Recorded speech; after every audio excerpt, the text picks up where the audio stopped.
SRB for Monday, July 27th at 4:36 p.m. We don't quite know what's happening with our setup here. This normally would be projecting the camera in the room, but not quite sure but we've verified that screen sharing works, so we're going to proceed with the report. So can I have roll call, please? Chair Lindsay, Yes. Vice Chair Comra, Member Delgavio, Yes. Member Sullivan, Present. and Member Middleman is noted absent. Thank you. Just a reminder for anyone attending in the room that there is a sign-up sheet, and before you leave tonight, if you could fill that out, we'd appreciate it, just to have a record of attendance. Any changes to the agenda tonight? There are no changes to the agenda. However, you do have multiple desk items. You have one desk item from Member Middleman, just indicating that he'll have to miss some upcoming hearings, and that he's just asking in case someone wanted to consider him for vice chair that he would not be able to serve as vice chair. The other items are related to project items number 3, 4, and 5, and those will be addressed with the presentations. Okay, thank you. At this point, just invite anyone in the room or online who wishes to make a statement or comment on anything not on tonight's agenda. You're welcome to do so now. For those online, just raise your hand and Julie will unmute you. Hard to say. Unmute you. We have no raised hands. Okay, I see no one in the room. Consent agenda. Was there anything in the consent agenda tonight? There was one item. Yes, there's the minutes for June 15th. Anyone on the board have comment they wish to provide on those minutes? Otherwise, we'll just entertain a motion to approve them. I did not make a motion. I make the motion to approve the consent agenda. I would second that. Chair Lindsay, Yes. Vice Chair Comra, Member Delgavio, Yes. Member Sullivan. Yes. Okay, with that, we move on to the public hearing. And the first item tonight is 445 Whiskey Hill Road. Sarah, I think it's you're up tonight. Yes, thank you. Let me pull up the plans.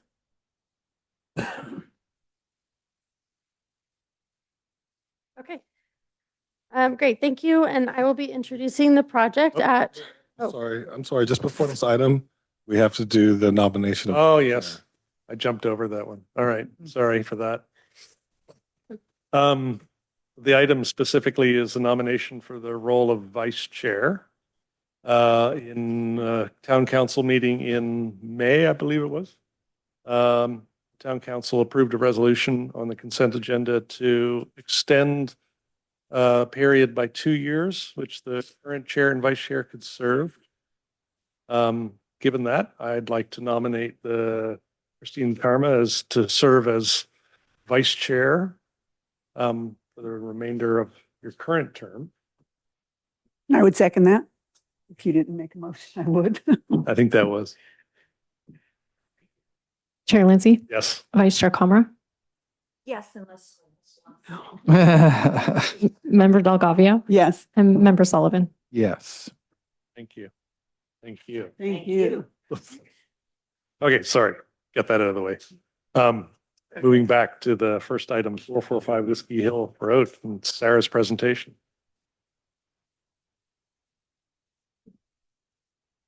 Okay. So I will be introducing the project at 445 Whiskey Hill Road.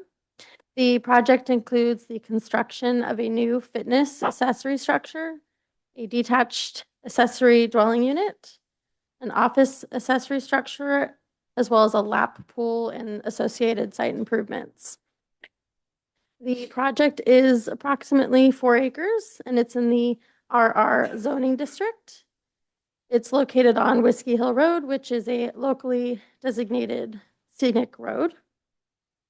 The site is currently developed with a single-family main residence, as well as a detached garage and a swimming pool.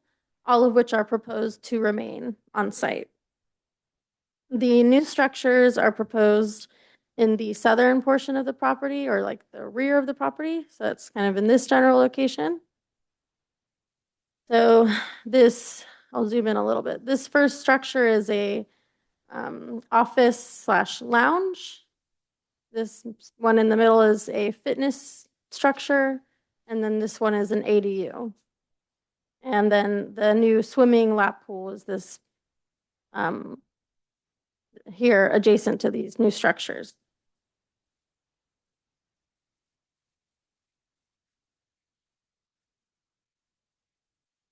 So the structures will all have the same architectural style and form.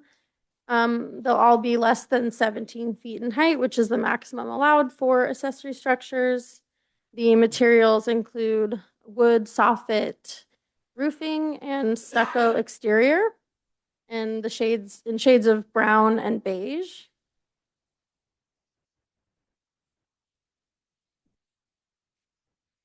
And the applicant has installed story poles, if you had a chance to go and take a look at them.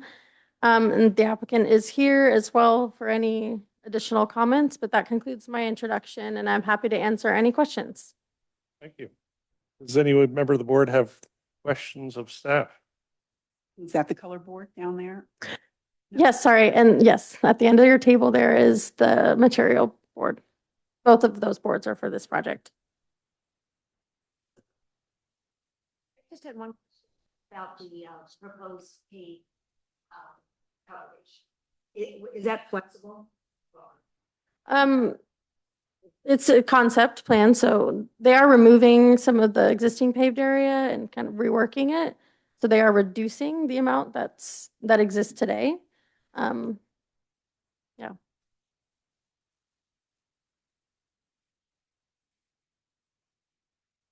Anyone else on the board? Questions? Nope. Nope. Wow.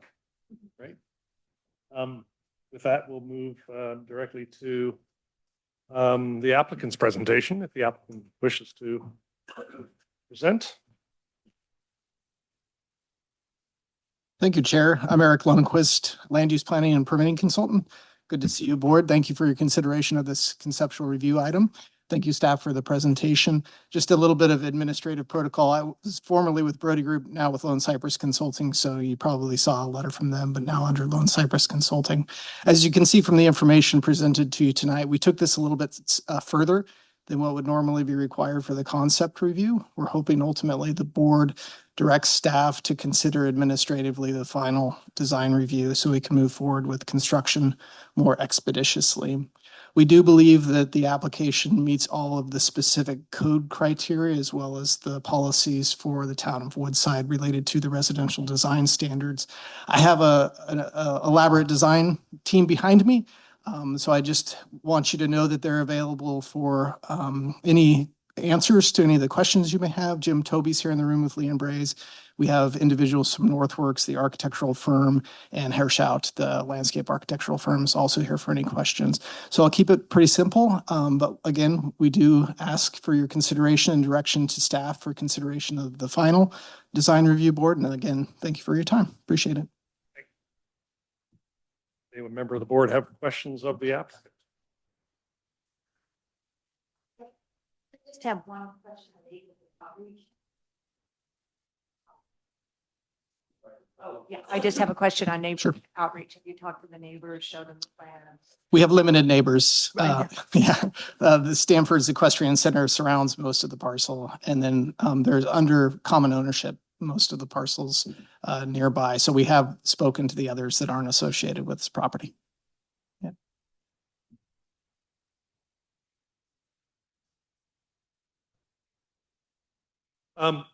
We met on site and talked a little bit briefly about question I was going to ask, which was these new structures depart somewhat in style and architecture from the existing home. I'm just wondering if you could speak to a little bit to that. Sure, I can briefly, and I believe Molly with Northworks is also on the phone that can speak to the architectural. But we did study it. You have the colors and materials boards here in front of you.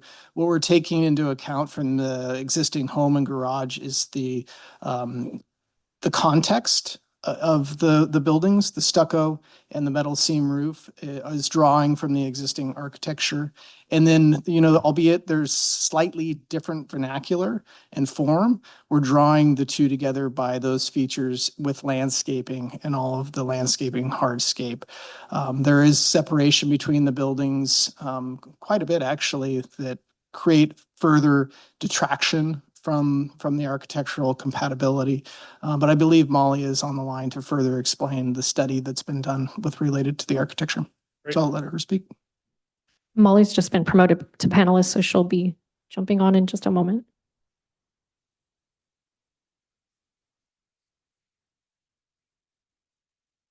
Molly, is there anything you'd like to add to what Eric has shared?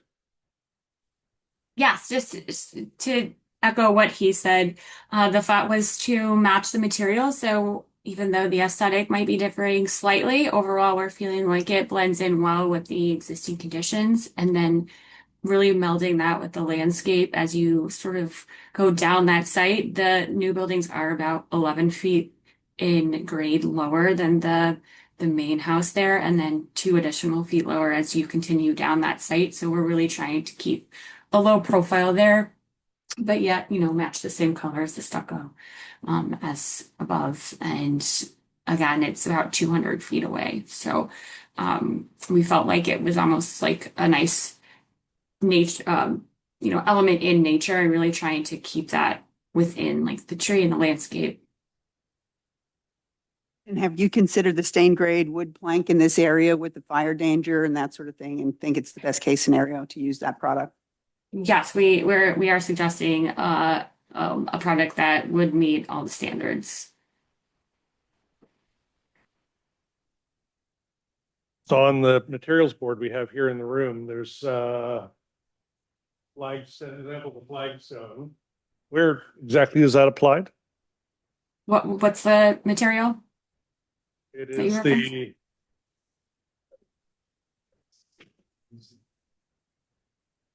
It's the upper right-hand corner of the board.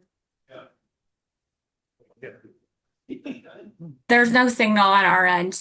I mistook. It's paving stones, not flagstone. Okay. Any other questions from the board?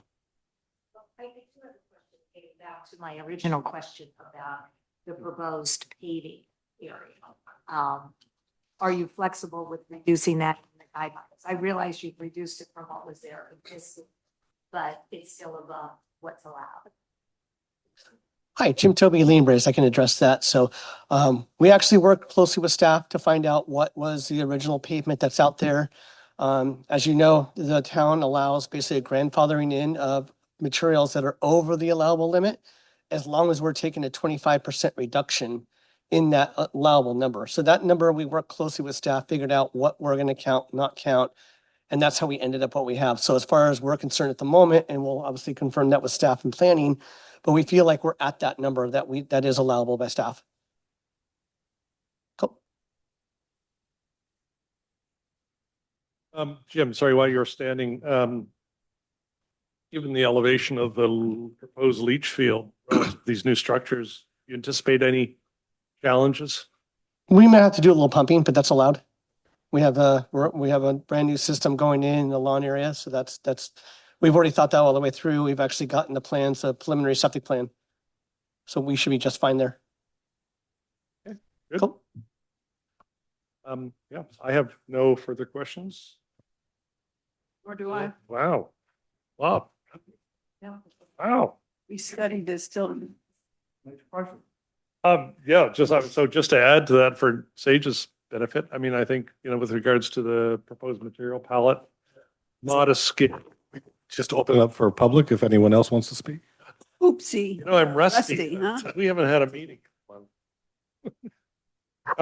Yeah, so wrapping up board questions. So we open up to the public for anyone who wishes to comment on this project. For those online, please use the raise hand feature if you'd like to make a comment. And there are no raised hands. Raised hands, and I see no one in the room standing up, so thank you, Sage, for that reminder. But I'll add a few more notes, I think, and I'm speaking on behalf of the board here, I think as it pertains to the materials palette, I mean, we see complete compliance with the residential guidelines. I think structures overall are modest in scale. Yeah, I think it's, I don't see any issues as it pertains to residential guidelines for this project. We appreciate the story poles were erected. That certainly helps us better understand the relationship of the structures to the site. Always a help. Are there any comments? If not, didn't hear any recommendations. So just to summarize that, it was noted that the materials, the selected materials are consistent with the residential design guidelines and that the proposed structures are modest in scale.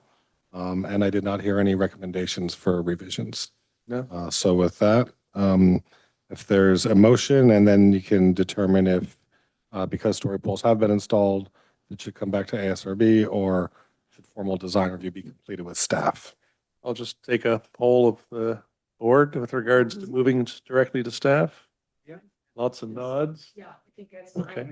So yes, the motion is to move to formal. Is there a second? Staff. Second the motion? Chair Lindsay, Yes. Vice Chair Comra, Yes. Member Delgavia, Member Sullivan. Yes. Thank you. That was efficient.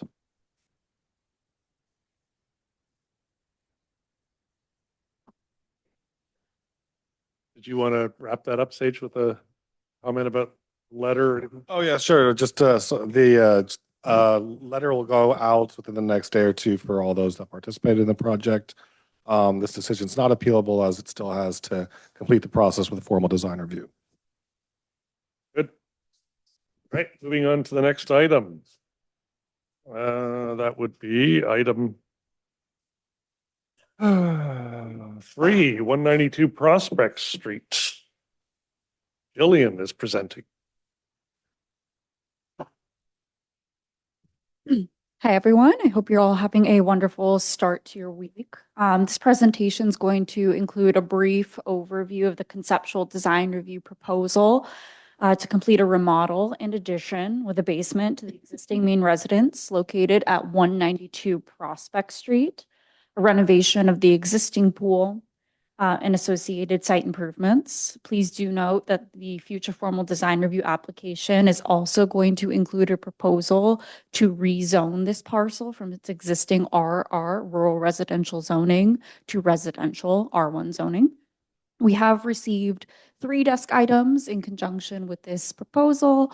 All are letters of support from neighbors and associated community members who have expressed that they very much appreciate this design as it's been presented here today.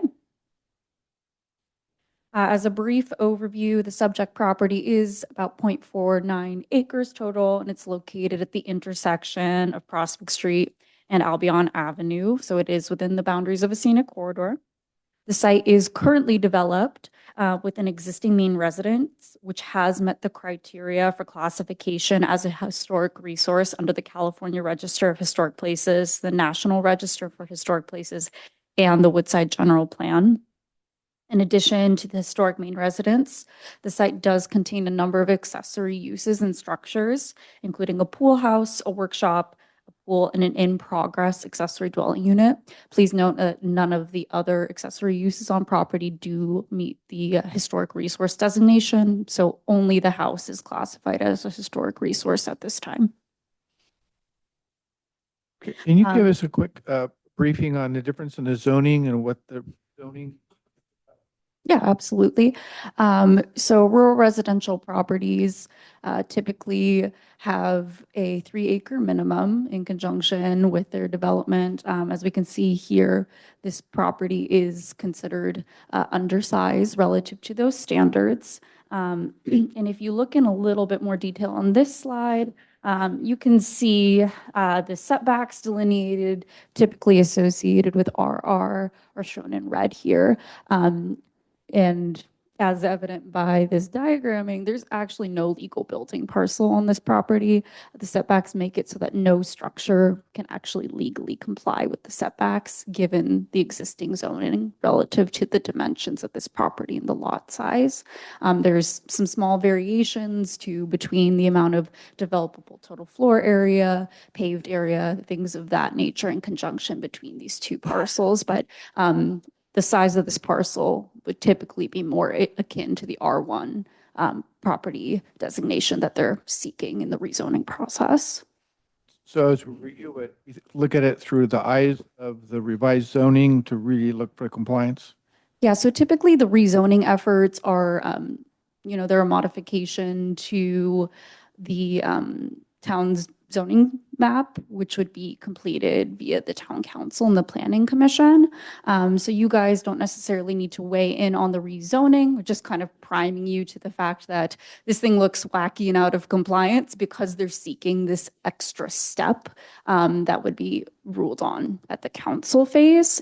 So really the bulk of what you guys would be focusing on today is the alignment of the design with the residential design guidelines, just so that they don't get super far into the process and find that the house maybe was a concern all along and now they've taken a lot of time for something that you guys wouldn't have enjoyed in the first place. So that'll be really the focus today of what we're looking at is the design of the home.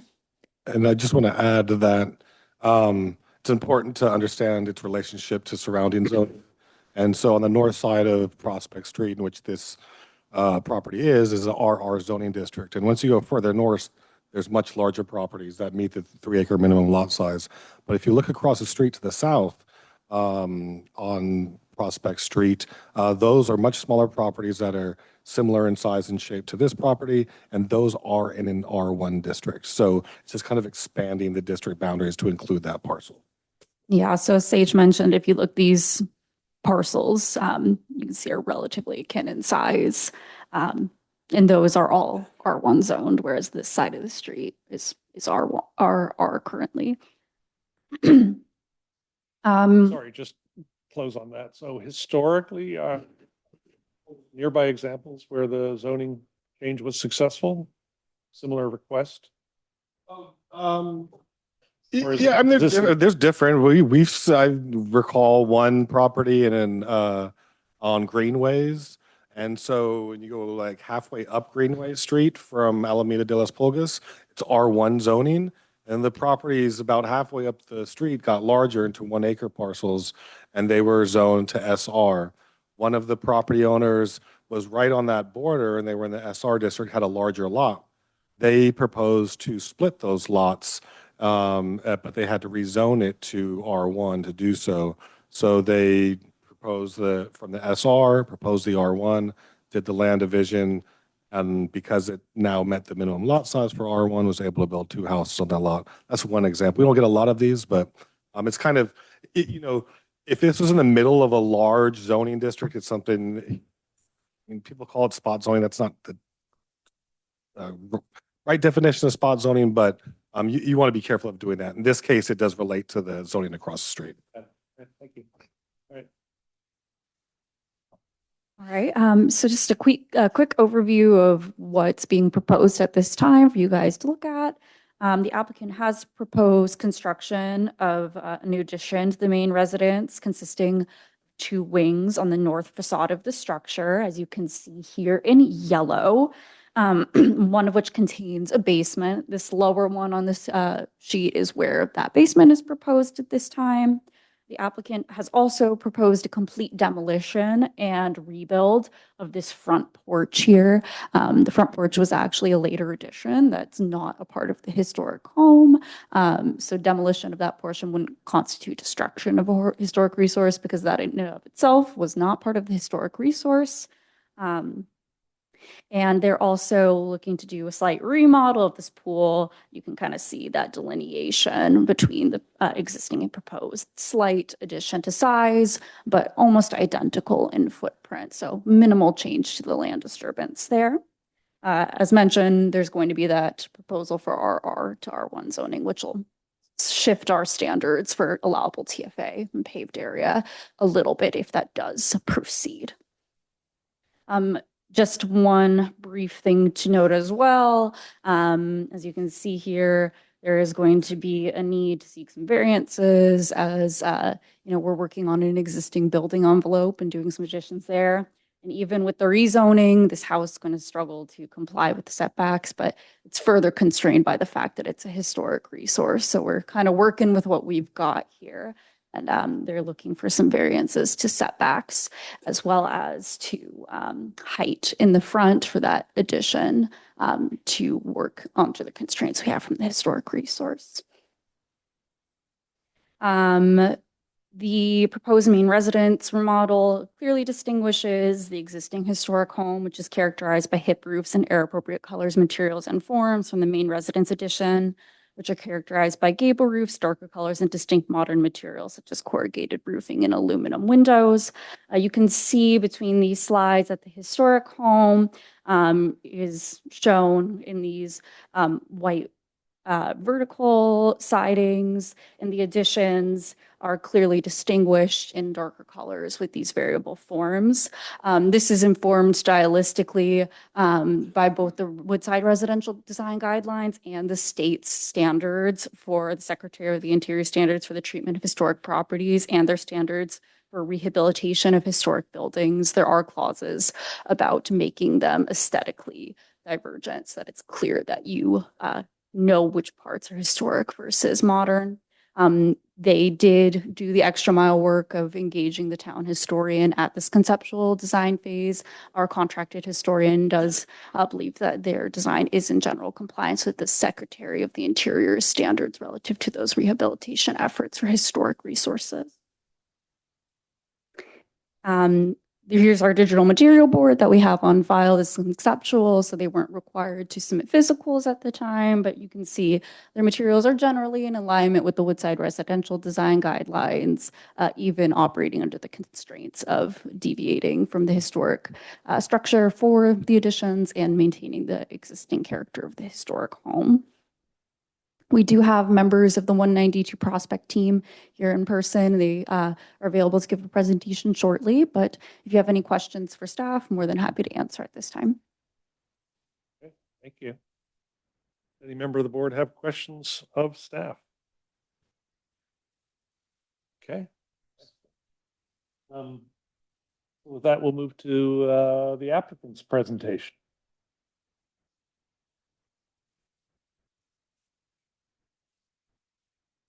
Good evening, folks. My name is Liam Finnegan. I'm here tonight with my wife, Sanam, and we're the residents and the owner of 192 Prospect Street. I suppose we bought this property, to give you a little background, in 2023 off a man by the name of Jim Milton, and he was the one that convinced us Woodside was the place where we should move to. We have two young kids, a boy, Dara, and a daughter, Anahita. So we were looking for a neighborhood or a location where our kids could walk to school, a rural community. We grew up in rural in the west of Ireland, and we were looking for that location where we could build our forever home. Well, we believe we found this location, so I guess that's why we're here today, to try to move this project forward. It's taken a while to get to this point. We're probably 2 years into it, working with our design team and the historian Bonnie as well on this project. But I don't really have much else to say, or to add to it. I appreciate all your effort and all the hard work you guys do, and with that, I can pass you over to our design team, Peter Mason is here, and Virginia, and they can answer any probably technical questions that you have about the property or the minutiae of it. So with that, just thank you guys. Thank you. Okay.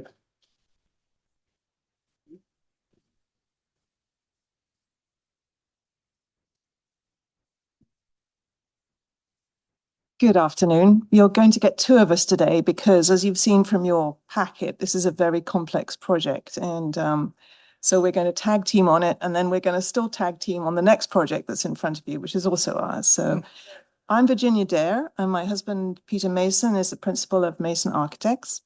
I'm going to just frame this project a little bit. I think some of you have lived in town a long time, just like us. Well, Peter and I have been here 25 years. And in about 2010, I served for 2 years on the General Plan Task Force, and which in fact came in front of Peter when he was on the town council.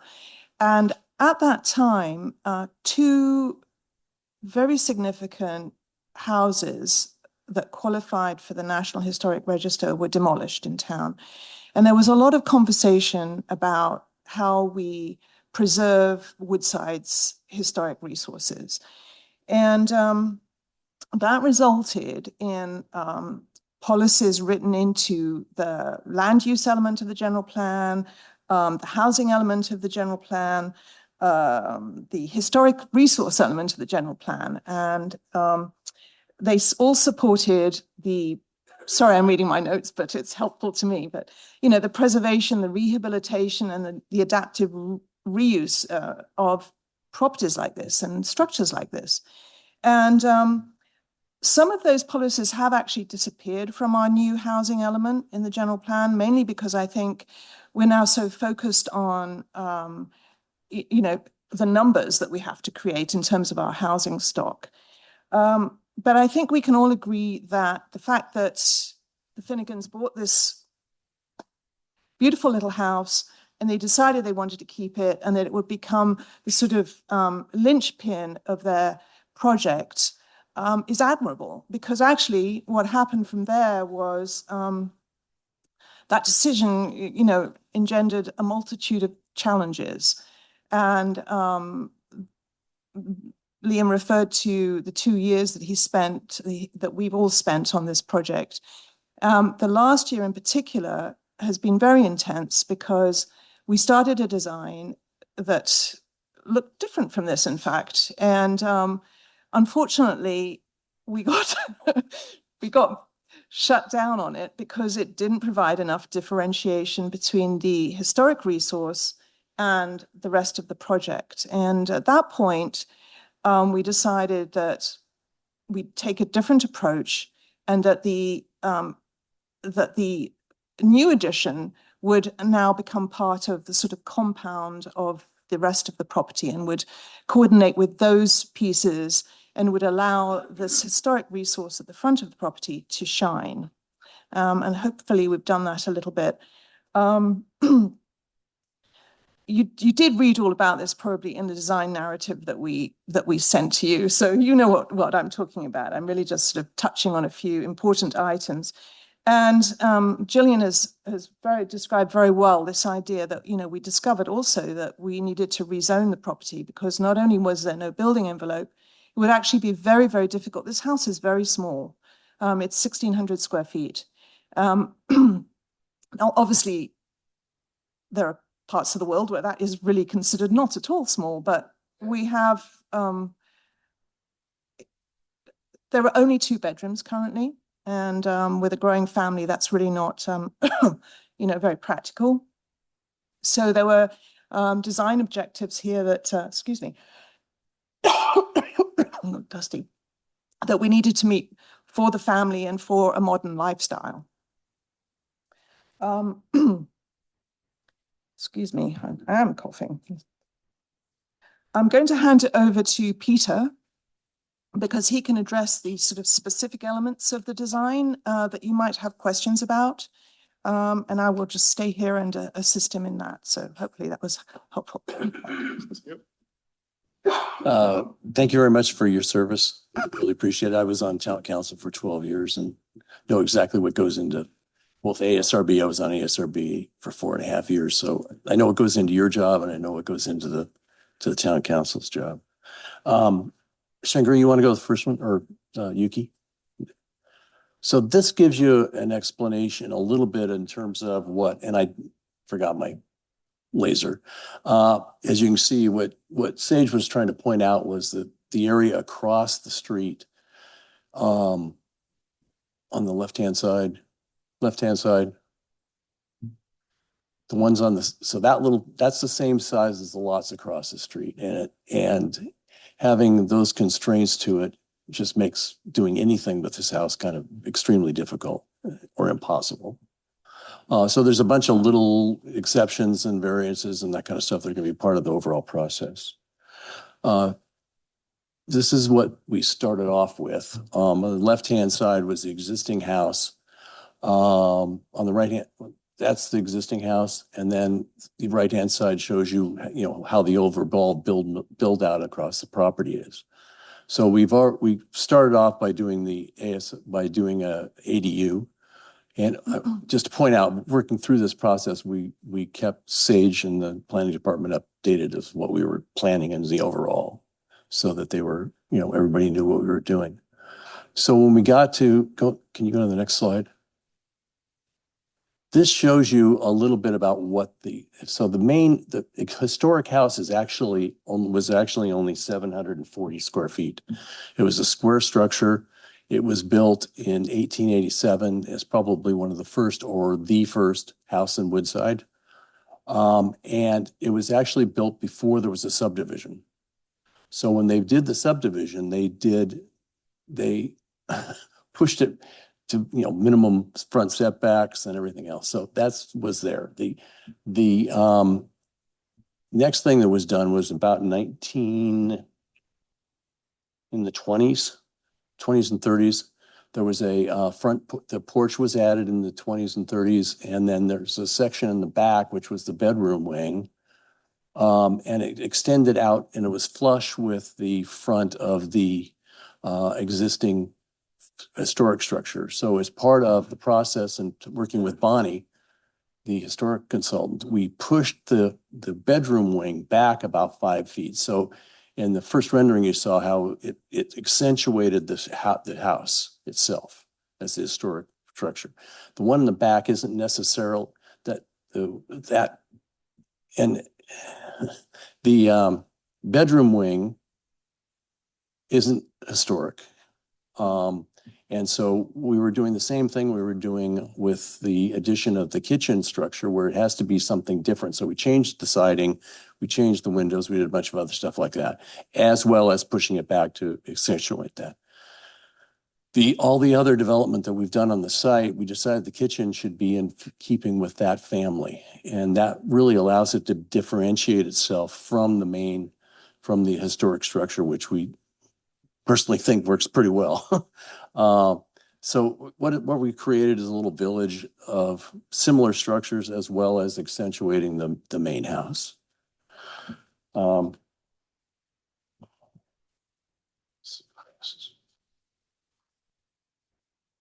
So there's really two additions we're making. One is the back portion is the kitchen. And the other one is the master bedroom extension, because the house as it exists only has 2 very small bedrooms. And so we have 2 kids. They have 2 kids. They want, 2 bedrooms as well as a master suite. So what we're trying to create here is we're trying to take the historic property and have it become a modern house in the way it works and functions as a family house. The addition is for the master bedroom is 500 feet and the kitchen addition is about 830. So that gets us to somewhere around 20 something, 3,000 something. The renovation of the historic house has to meet the requirements for the United States historic Secretary of the Interior standards for restorations. And that requires the difference in the looks as well as what you can and can't do to maintain and enhance the historic property itself. One of the problems with this house is that it was built in 1887 and was built out of redwood, and the roof framing is 2x4s. and they're way overstressed, to the point where they actually sag, within it, as well as they have there's no seismic forces there's no seismic structural system at all, which is one of the things we also have to add here. So when we were looking at the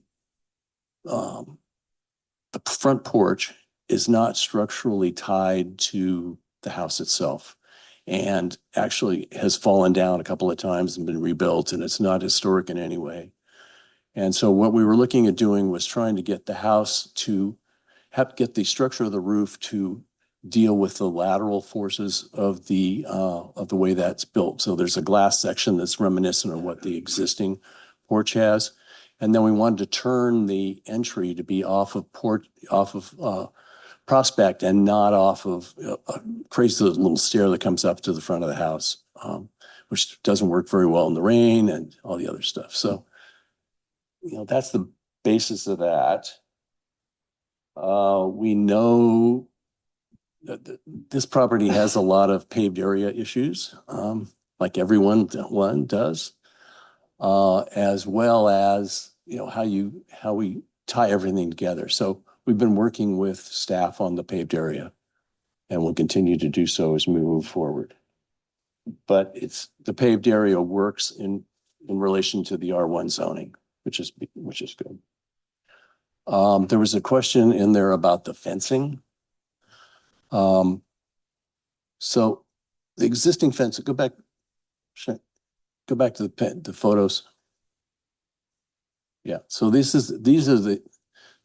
on the left-hand side is the wooden fence that exists on the property.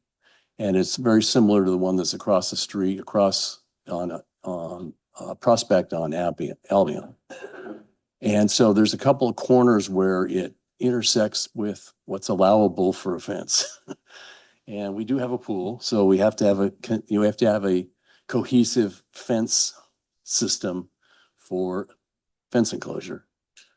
So what we're doing is we're moving the pool equipment to an area off to the side there. And what we're trying to do is incorporate an enclosure of that fence and the house so that it becomes a singular element. And that's what the idea here is. What we're looking at doing is trying to do one of two things. Either keep the existing fence where it already is, which is avoiding the trees, or dealing with an enclosure out on the outside of it. So the elevation on the right-hand side shows the pulling the fence back to the property line, and then moving the existing fence back for a little section of it to deal with the being on the property line. We'd like to kind of keep it where it is, but we can work around that. We'll work with staff on that for the formal. Are there any questions? Oh, thank you, Peter. Does any member of the board have questions of the app?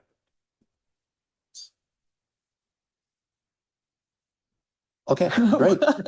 Okay. Actually, I do. So I certainly understand the spirit of the historical guidelines with regards to differentiating old structures from new. You've taken it to an extreme here, literally black and white. And I'm just curious if you could speak to a little bit about your thinking behind.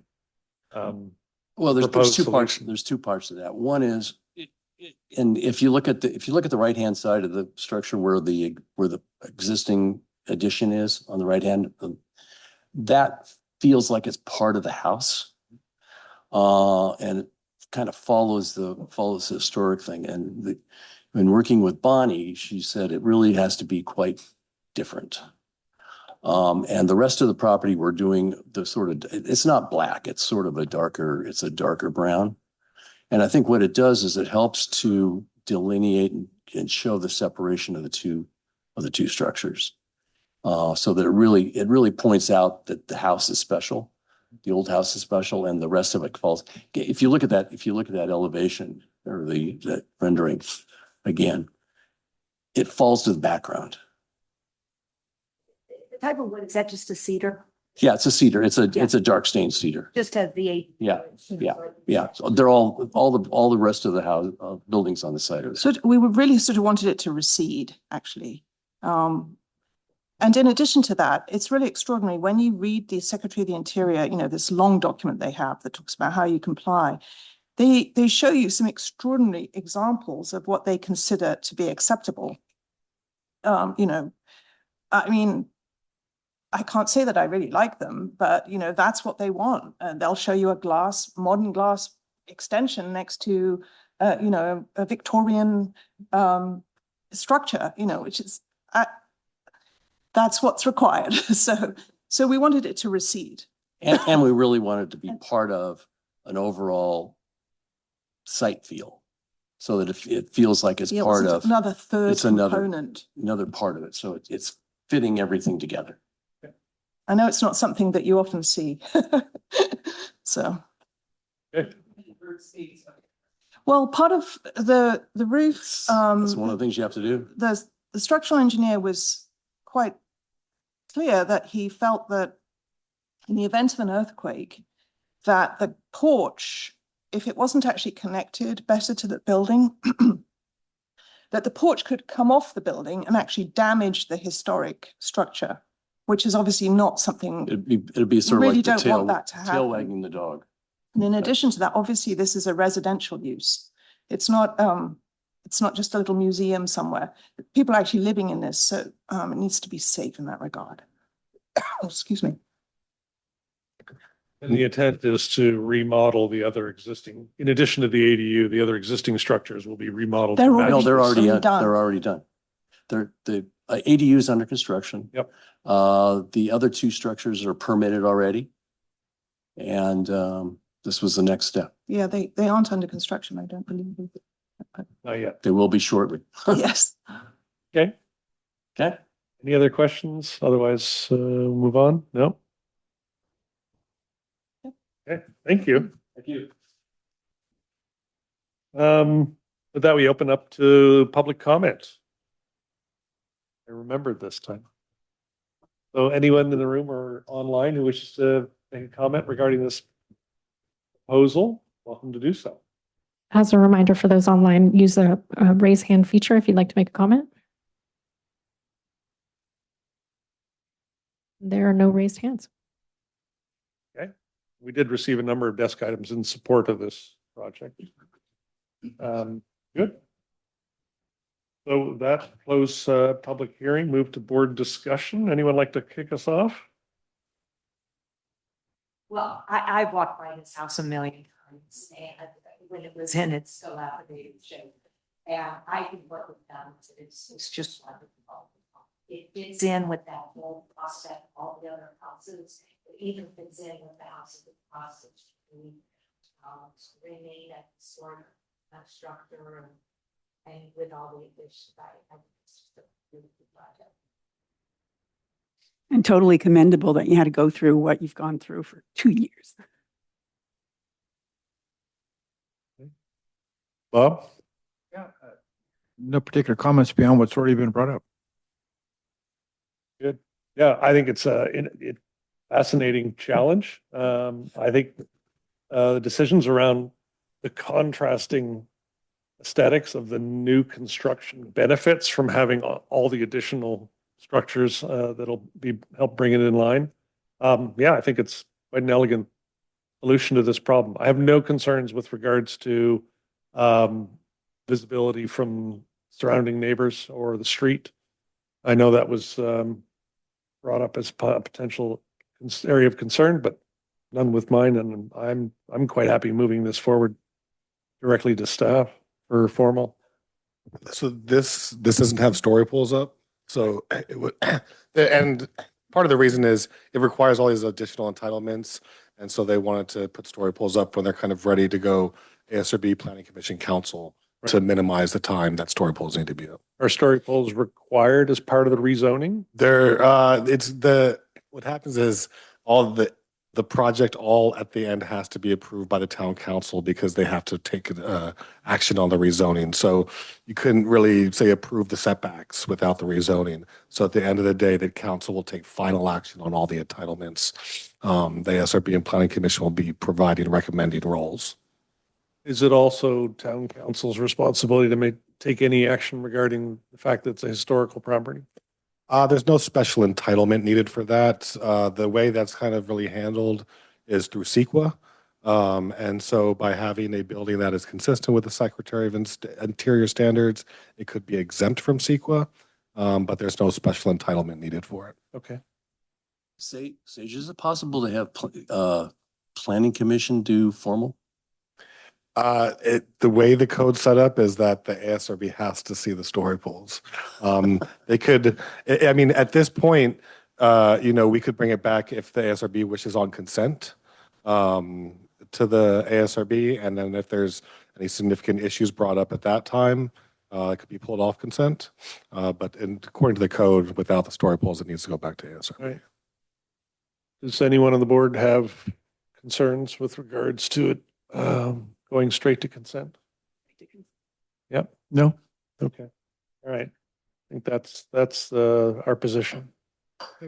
Okay, so what I've heard is the applicant is commended for design additions and remodels to the historic home that fits well within the design of the houses on Prospect Street. The applicant is commended for working closely with the project historian to ensure consistency with the Secretary of Interior Standards, and that while part of those standards require the addition to be distinguished from the main residence or from the existing structure, those additions do tie into other accessory structures on site, bringing kind of a cohesive design to the entire project.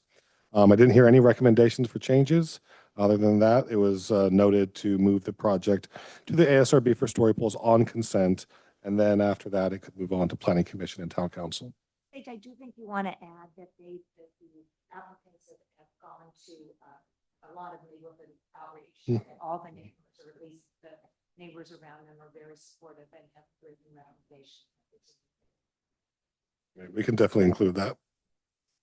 So with that, is there a motion and a second? Here. Make a motion. And second? Chair Lindsay, Yes. Vice Chair Comra, Member Delgado, Yes. Member Sullivan. Yes. Great. Thank you. Yes. Take a very short break.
Sarah, you're presenting. Thank you.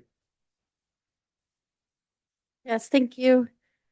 Okay, I will be introducing the project at 161 Fox Hollow Road. The project includes the demolition of an existing single-family dwelling and accessory structures, and the construction of a new single-family dwelling with an attached junior accessory dwelling unit, as well as an attached accessory dwelling unit. ADU, I'll say ADU, sorry. A detached garage with an ADU and another detached ADU, as well as a swimming pool, tennis pavilion, building, and a tennis court and associated site improvements. So the property is in the RR zoning district, and it's about 3 acres, just over 3 acres.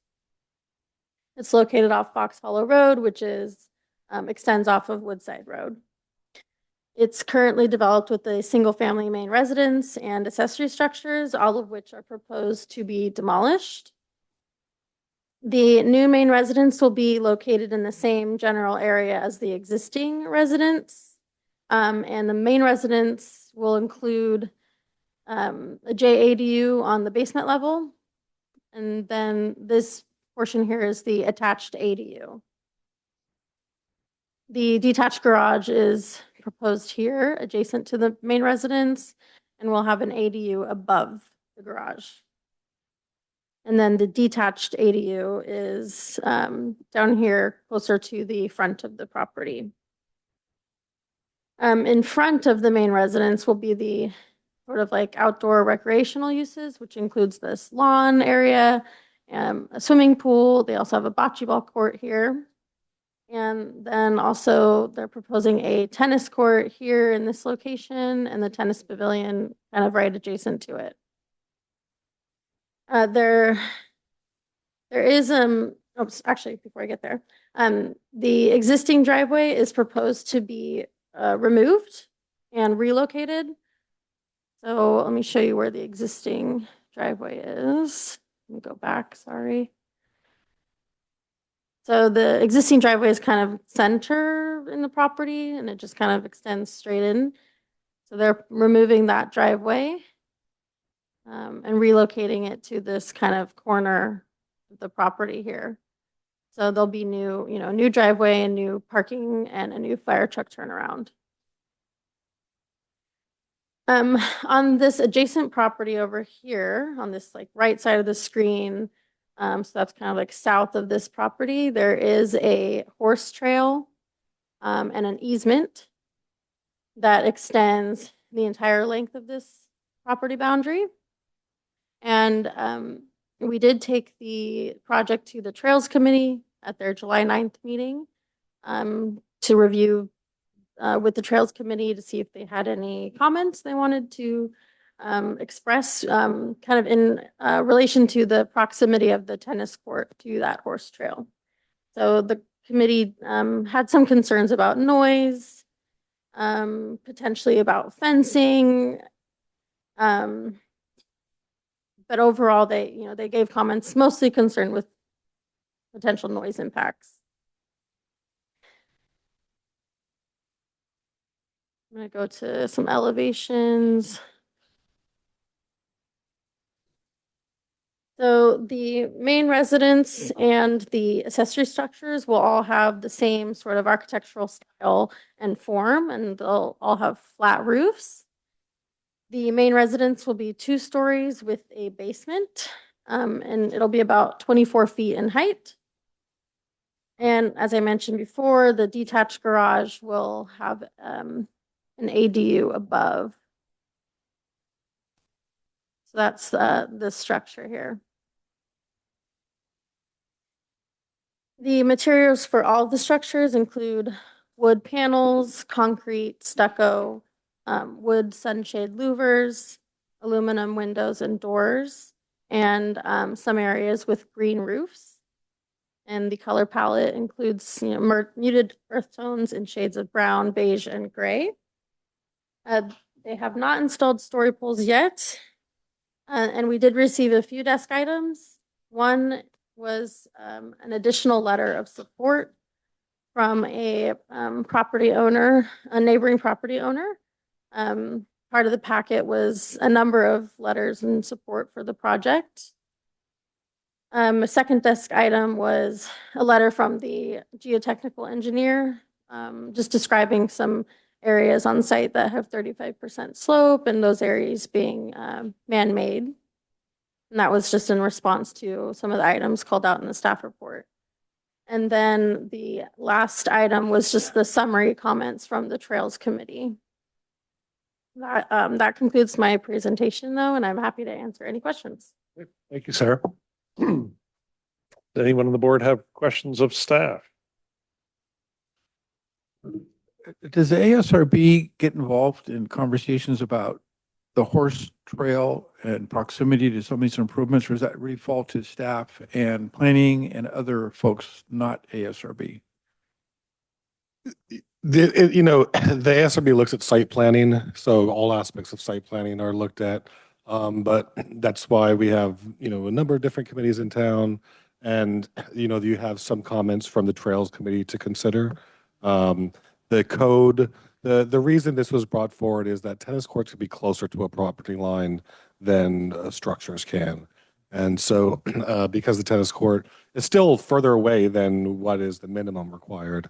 But both the applicant and staff agreed to bring it to the Trails Committee. And so they have some input that you can consider. Sage, I think, can you clarify if it's a tennis court, it can be 30 feet? It can be 50. Yeah, so just tennis courts, no other types of sports courts, but just tennis courts can be as close as 15 feet to a side or rear property line. 15? 15, 1, 5. Yeah.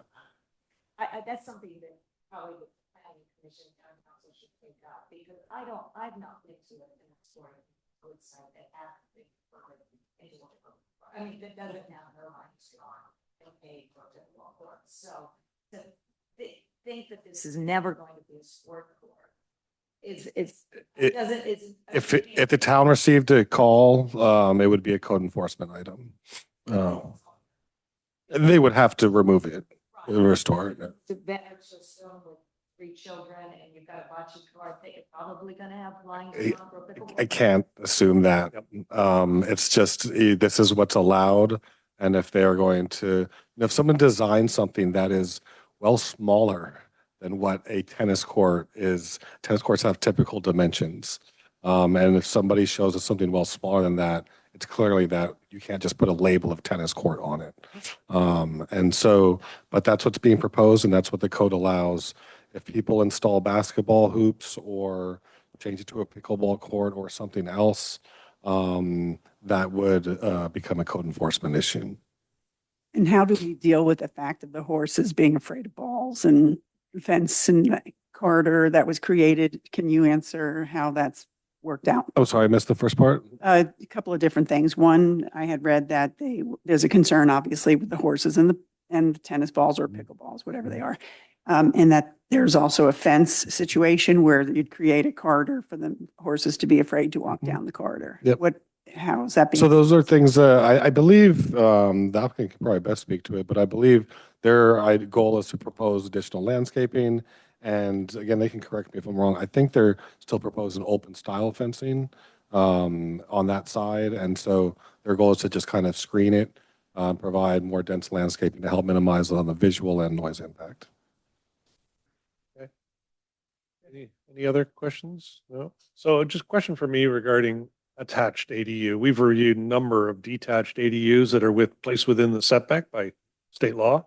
But in the case of an attached ADU, what are there different guidelines? Very similar as detached. So you can still have, so if you're attached, you can hang over that setback, that basic setback line, as long as no more than 800 square feet are going into that, the basic setback. So yes, and actually the state has been quite clear on that. Okay. And how close do we get to the neighboring property? I have to double check. You know what it is, Sarah? It's proposed. Oh, that's proposed. Yeah, I mean, you can be as close as 4 feet to a side or rear, but they're much further than that. Okay. Good. Thank you, Sarah. I can pull it up for you. Thank you. 11. 8.5 feet roughly. 17. Oh, sorry. Sorry, I can't read even though I have glasses on. 17.7.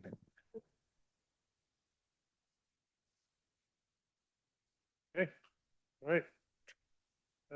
Thank you for that, Sarah. All right, move to the applicant's presentation. Okay, well, good afternoon, good evening. I'd like to introduce myself, Hugo Barra, and my wife Laura Griffiths, and we wanted to talk about three things real quick. One is who we are and our family. The second is why we've chosen Woodside to build our forever home. And the third is some of the sort of functional and design things that we've kept in mind when creating this home. So number one, who we are.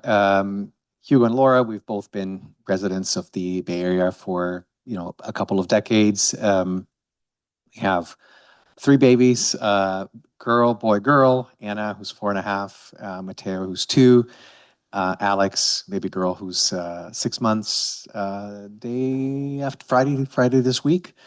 And we are planning fourth and final for maybe sometime late next year is our thinking. So we'd be moving to Woodside with a lot of little ones, and we'll come back to that in a second.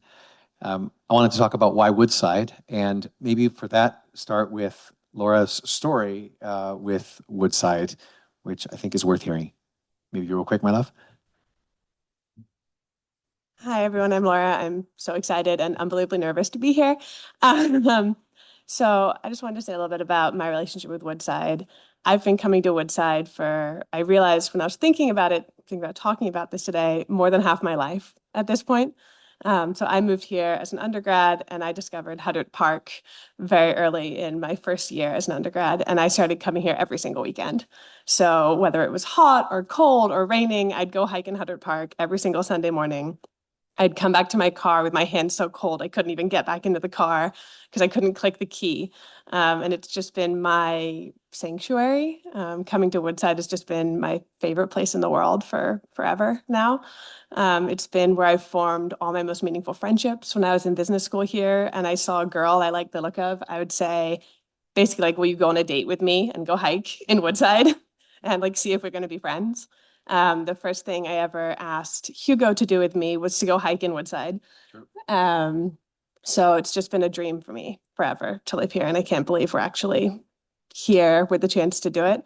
And I didn't know if it ever would be a reality, but for more than half my life, my hope has been to be able to bring my kids here and build a home where we could not just have our family, but we love the idea of kind of a family compound and having, more of our family around us and building a place that can be kind of the real center of gravity, both for us and for our kids and for our grandkids and for, my parents and my brother and Hugo's family and all the people we love, just to, to be the place people gather. And so, yeah, I'm a little emotional talking about this, but this has just been, we bought the property, we signed the offer on the property. I think I was in labor. And so, this has just been the culmination of, nearly a year and a half, 2 years of just dreaming about what this house would be. So yeah, we're just unbelievably grateful to be here today. So thank you for the time. Thank you. We tried a couple of times to buy a property here in Woodside, but we didn't manage to because the people were paying a lot more money for these things. But we finally made it. The funny thing is that we said the last thing we'll do is to build a house because, we have all these little kids. We want to focus our time in them. And of course, that's what we end up doing is choosing to build a house. One thing that's really special for us, and I think this is even for Woodside residents, is quite unique of this property. Our kids can walk to Woodside Elementary without crossing a street once because it's literally on the same street block. So we love that. Part of the process of me becoming a huge fan of Woodside had to do with the fact that probably at least a dozen of my close friends already live here and have kids here. Our very next door neighbor, David and Marielle, they have 5 kids, and our kids kind of slide perfectly in between their ages. So we'll have sort of bigger brothers and sisters and little ones for all of them, and then everybody will adopt our 4th, hopefully. Then the third thing I want to talk about is the things that we've wanted, we had in mind for functional design requirements for this house. We're both engineers, so functional requirements is like a love language for us. We both grew up in homes, running around with tennis courts. We both played a lot of tennis, at like local fun level, but also competitive level. Our daughter's starting her tennis now. So tennis is actually really, really important for us. We are actually pretty anti-pickleball, and we're going to hammer that into our kids' brains because tennis players do not play pickleball. Forgive me if I'm personally offending anyone. We, at any point in time, probably will have, a set of, grandparents or siblings and their kids, hopefully not just staying with us, but with us for a long time, which is the reasoning behind our accessories, ADUs.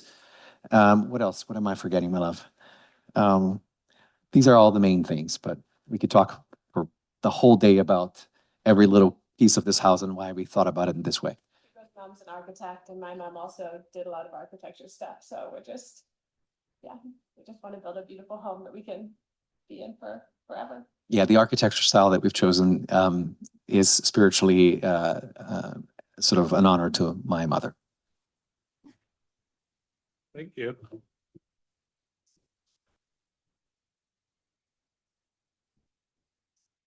We're back. Let me explain. We are the local architect for this project. The architect is a Brazilian, very famous Brazilian firm. And it's been a pleasure working with them.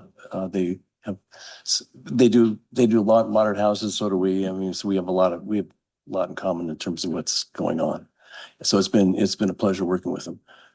You want to talk about? Yeah, I'm going to talk immediately about the equestrian trail, Don, if that's okay, because we did attend the Trails Committee meeting. And when the tennis court was first proposed, our clients, it was actually closer, as Sage said, to the equestrian trail than it is currently. It was proposed to be closer.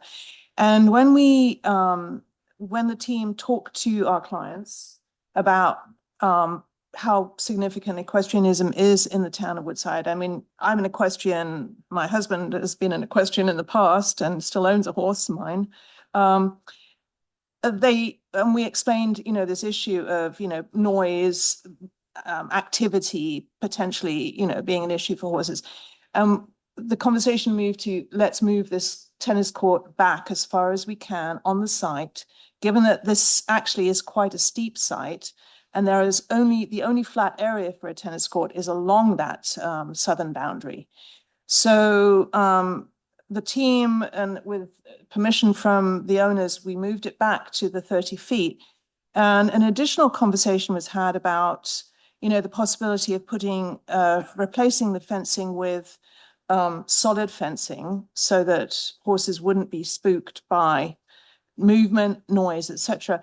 But horses also do not like this tunnel, the aspect of kind of going into a tunnel. And so we decided not to do that and have proposed additional screening. And in fact, that really did resonate with the Trails Committee. They were actually very thankful that we had, that was the direction that we were going in here. So the solution from our point of view is to put as much landscape screening in that 30-foot section as possible to mitigate the noise and to, mitigate any sort of activity issues.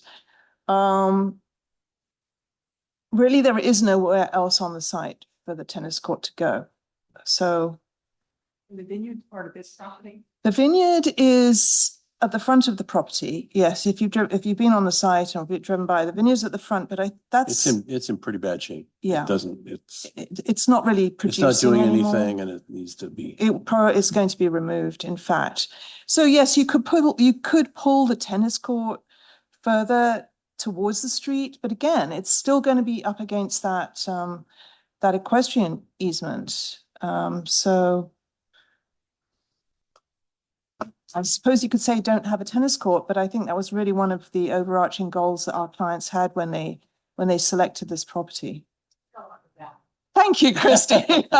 Yes, exactly. So I guess the point you're trying to make is that, you know, we are here trying to work with, we have tried to work with the equestrian community on this. And if there are any other suggestions, they actually had no recommendations at that meeting.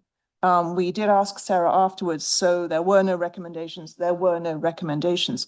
If any recommendations come forward that seem reasonable and that we can accomplish, we certainly would do that.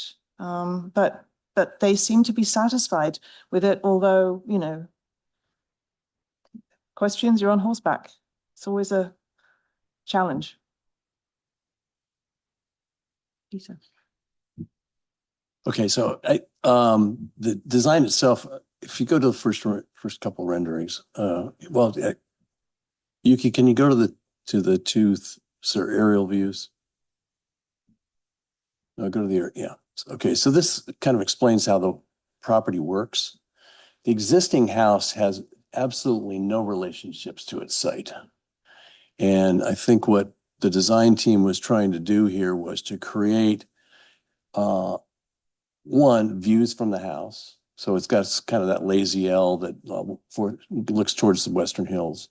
And then out in front of that is a lawn area that then steps down a couple of feet to the pool area and then down the site. And then there's a big play area down below, sort of meadow / you know, that kind of stuff. That's also where the septic system is, which needs to be reworked, you know, given the number of bedrooms that are encompassing the ADUs and the house itself.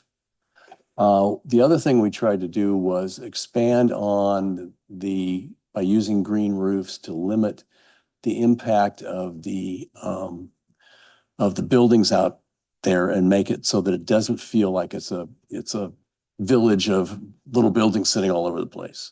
So that's what we're trying to do in all of them. The other thing I was going to do was kind of go over some of the comments that came through on the staff report.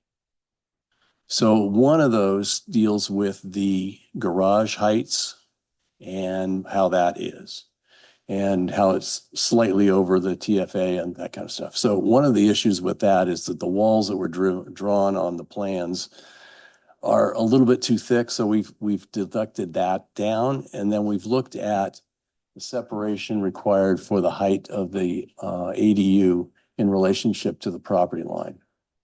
And so we think both of those now are in compliance with both the area and the setback of the way that the ADU steps back from the garage below it. And we'll work with the town to, you know, assure that that's what happens when we come back to formal. The next one is slopes in excess of 35%. You can see here is enlargement of the area over where the garage is. So one of the things we're doing, first of all, some of this is man-made, but we're going to limit the amount of grading we need to do on that side by sort of cantilevering that parking area in particular off on the side.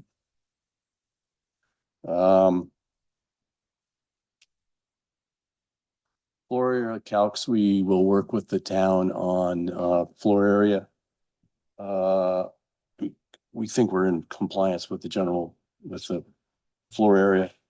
The height we already talked about, and the paved area we'll work with the town to make sure we got the paved area. Obviously, the biggest factor in the paved area is the 7,200 square feet in a tennis court. But as Hugo explained, that's, you know, really part of what their life wants to be. So we're going to pursue that a little bit further.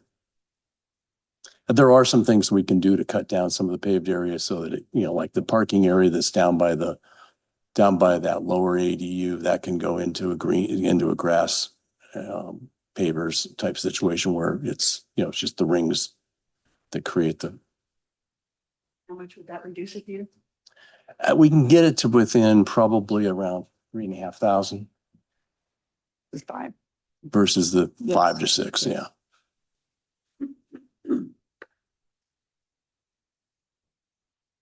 But other than that, you know, we're Well, one of the issues that's actually occurring, you know, we all know this with the the way in which the CAL FIRE is now changing the codes across California and requiring 5 foot of Nothing. paved area around your structure is actually, I mean, I have brought this up to Sage before, but actually that is actually increasing the amount of paved area that you need to have on your site. Okay, it just says defensive space. So- Rocks. No. So, well, rock is paved area. yeah, so gravel's paved area. Gravel's paved area. The pool's paved all right, area. just finish, let me finish explaining, please. The fire district I know prefers some type of hardscape material. But I do want to note that tomorrow night, town council is on a second reading of an ordinance that is poised to exempt any gravel, not if you have paving like concrete or bricks or something like that, it's still going to count. It's like a patio, like it would have always counted. But if you need to put gravel within 5 feet of your structure, that will be exempt from our paved area exception. So there's a chance that some of that could apply here. It's already been through its first reading. It's been through Planning Commission. So tomorrow night is a second reading, and if adopted, it becomes effective in 30 days. Gravel. So it stays there. You don't like gravel. I know, personally, yes, gravel. Gravel and Yeah, marble. any type of kind of loose material, a non-binding surface. Yeah. So then by ADU 1, that path that goes between there and the office building, potentially that's. It's just the area that's within 5 feet Yeah, of the building. Not that. So this is specific to address Yeah, the fire so districts. there's definitely areas where we can reduce the amount of paving.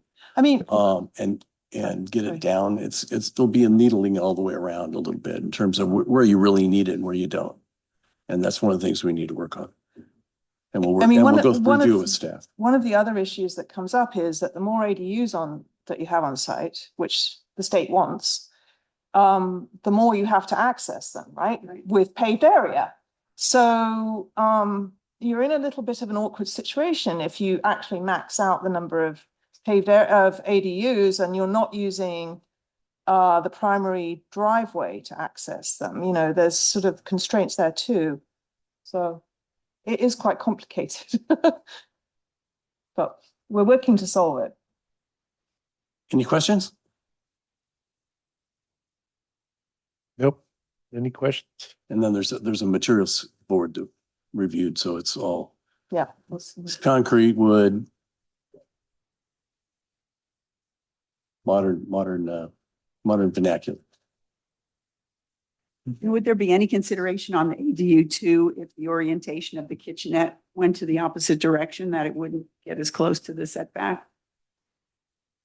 And I don't totally understand the plan 100%, so forgive me. Yeah, ADU 2. I mean, there's other things. And I'll just note that we just be careful with the ADU considerations. But it's something that they can consider. Who is the Brazilian? Bernardus. In fact, Hugo was telling me that they were picking out images of what they wanted, and they kept going to this architect. Oh, is that how? And decided, well, we should hire them. You guys are Brazilian. Okay. Cool. Okay. Any other questions? All of mine were addressed. Okay, Thank you. good. Thank you. Thank you, the board, for your service. I appreciate it. Okay, with that, moving to public comment. Any member of the public wishes to make a comment regarding this project, can do so. There are no raised hands online. Okay. Just a second to see if anyone raises a hand. No? All right. That close public comment and move to board deliberation.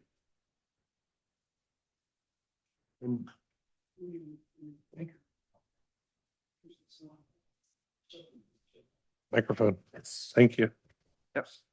I'm sure that they would consider shades to track the light shining out onto the neighboring property on the downside of the hill. You probably want them anyway.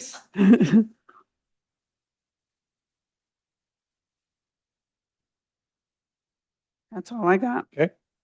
Covered it already. Anyone on the board care to offer comment with regards to specific materials, design, color as it pertains to the residential guidelines? No, looks very nice. Lovely. How about you? Yeah, I think that it's exceptional project with regards to design and the use of material. I think hardscape will be a challenge. I anticipate that. So trying to figure out that solution. We'll see what the outcome of the second reading is tomorrow night. Could have an impact on that or create opportunities. And it looks like there are only a couple of coastal oaks that are in good condition that may be removed, numbers 15 and 16, probably not by choice. Yes, we always note when a significant number of trees are being impacted by any project. But it all comes down to the arborist report. Vice Chair Camera, thoughts? No, I mean, it's gorgeous. Really nice. I love the green roofs. That's beautiful. Yes. I don't, if it's really facing, the glass is facing the western house, there really aren't, are there neighbors on the western? I would think so. So you can keep your shit up. Probably for your art, you probably want to keep it on.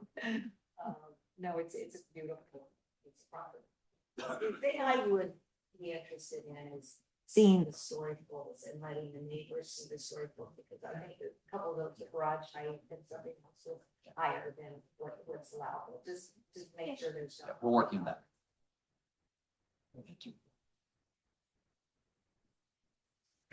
Okay. Okay, so what I've heard is ASRB commends the applicant for the proposed design and materials that are consistent with the residential design guidelines, and that to work with staff to minimize paved area and surface coverage, and also a story pole installation, which will be required at the next stage, and that will help for neighbors and the ASRB visualize the heights of the structures. So no story poles are installed. So this would have to go back to the ASRB for formal design review. But are there any other comments that I missed? Like the earlier project where we moved to have the story pole or just move the item to consent agenda. Could that apply here as well? Yeah, it can always apply. Okay. I mean, it is a two-story house. Sure. Yep. But if the item is on consent and we do receive desk items on that or comments, we can pull it. Anybody, a member of the public can ask for it to be pulled, or the ASR, any member of the ASRB can pull the item for consent. Let's move forward with that. Okay, so I have a motion based on the recommendations that I've stated, and to move to ASRB for a formal design review. And is there a second? I'd second. And then to clarify, to move it to ASRB on consent. Second. Will we get a materials board at the same time as the story pole? Yep. Yeah, all that stuff is required as part of formal design review. Yep. Chair Lindsay, Yes. Vice Chair Comra, Member Delgavia, Yes. Member Sullivan. Yes. Thank you. Thank you. Congratulations.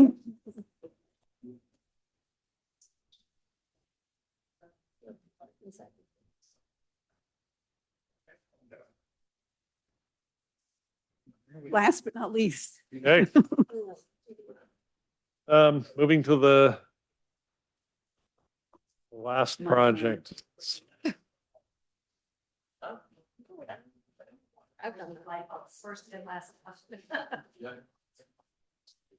Item 5 on tonight's agenda, 387 Moore Road.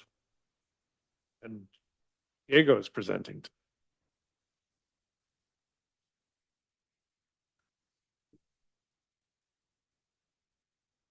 Hello and thank you. I will be introducing the project at 387 Moore Road for ASRB review.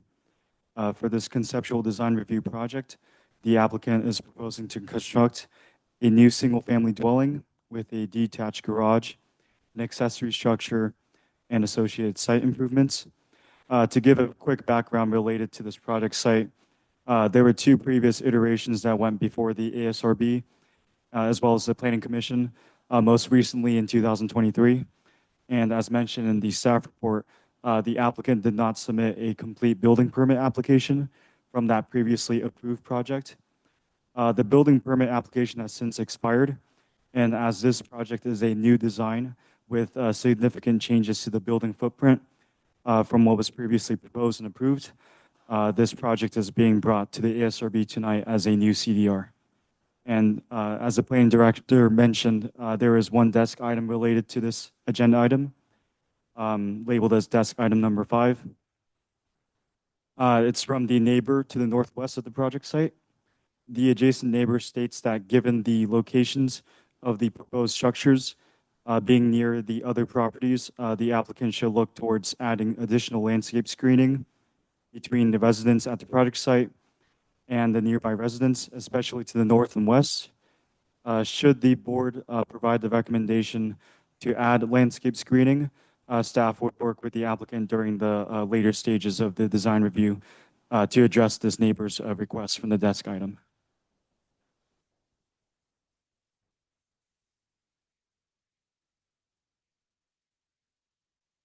And for the property description, the property size is 6.94 acres and is in the SCP-5 Special Conservation Planning Zoning District. And it's accessed from Moore Road, a private road extending from Woodside Road to the northwest. A town designated stream corridor extends along the western side of the property and drains to Atherton Creek. The subject site is currently undeveloped. And as you can see from that aerial photograph, that the subject site is within that scenic corridor and is also in close proximity to Interstate 280. And this is the topographic survey of that vacant lot.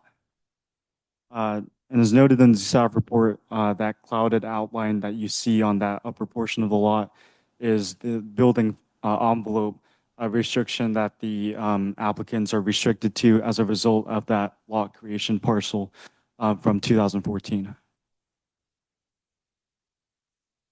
And this slide here is the proposed site plan showing the locations of the proposed structure. You can see that the proposed main residence is in that northwest corner, and the proposed detached garage and accessory structure are located east of that main residence.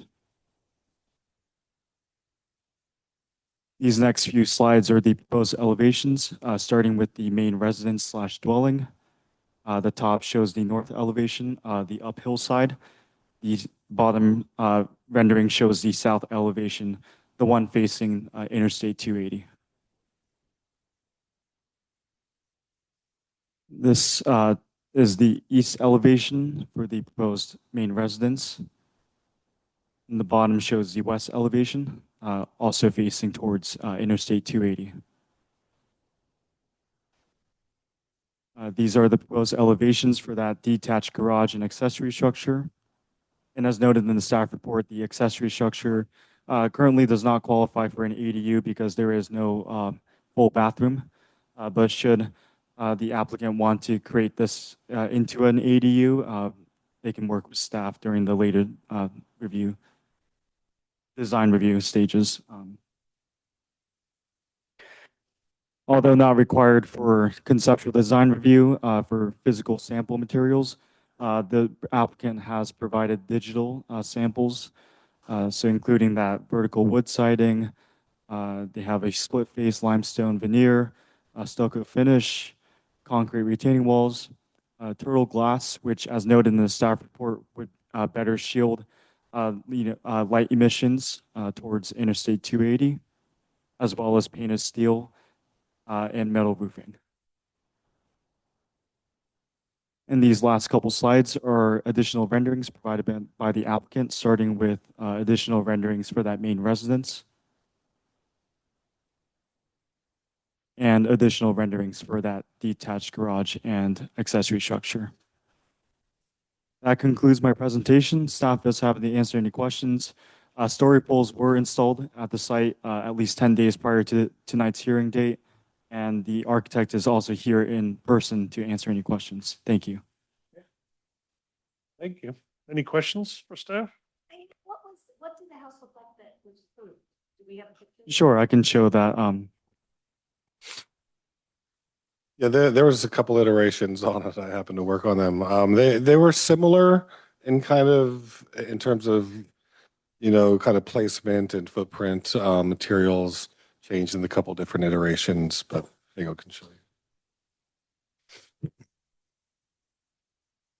So the top image that you see here was the previously approved scheme of that 2018 conceptual design project. I went back with Planning Commission in 2023 for project changes, including a grading exception, as noted in the staff report.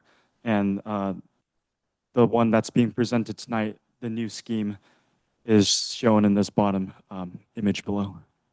And I think what you'll want to note is that with all of their designs, one of the key factors is the noise from I-280 and trying to design the building in a way to where their outdoor recreational space was kind of shielded by different elements, but the architect can best speak to that.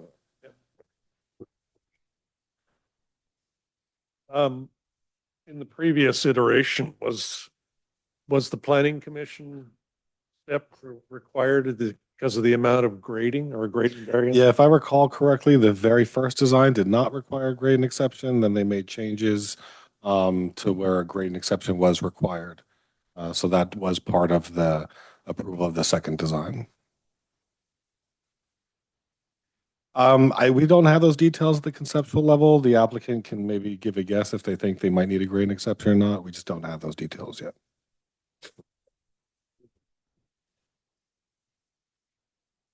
Okay. Yeah, I think I'll wait till the applicant's presentation. Any other questions of staff? No? Nope. Great.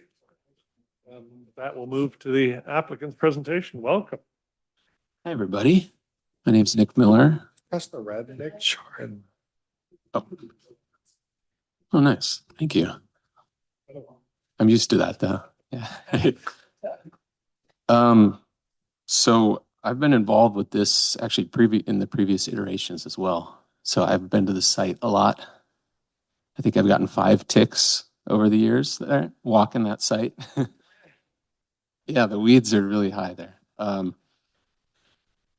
Yeah, I'm the architect. So it's a pretty challenging site, as you guys can tell. It's obviously noise is a huge concern, but it's juxtaposed against the fact that the view is incredible. So it's like the view is amazing out over 280. So we've gotten a noise consultant involved through the years, and generally what they always say is if you can block it with the building mass, that does a lot. The interior spaces are different, but in terms of where you put the exterior spaces, that's kind of the challenge we had here. So in the previous one that was approved, we actually enclosed an entire interior courtyard.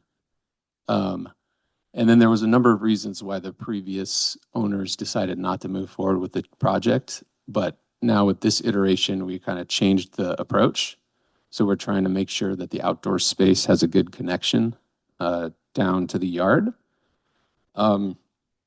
So with this design, we've been able to orient it south, which has really great views. But one benefit of that is our bedroom wing can block out the closest part of 280, which we were informed is probably causing most of the noise concerns. We tried to not turn it so much that it felt like a giant wall, as you're driving by on 280. So we kind of found a happy medium there, and that's what you're seeing in the design reflected here. Okay, let's see what else. We tried to step the roofs with the hillside. There's enough slope to this where the back side of the building where the garage is actually completely buried in the hillside, which for me was actually kind of fun. It's an interesting feature. Essentially, the hillside will look like it's spilling on as a green roof, and we carried that through into this standalone garage as well. So the garage on the main house has a similar design element. Because of the views, glass is sort of inevitable for anyone who would be interested in living here. So it's we thought by bringing that bedroom wing around and as well as trying to use this, what they call turtle glass, but it's essentially it's reducing the glare. We thought that was the best way to try and mitigate that.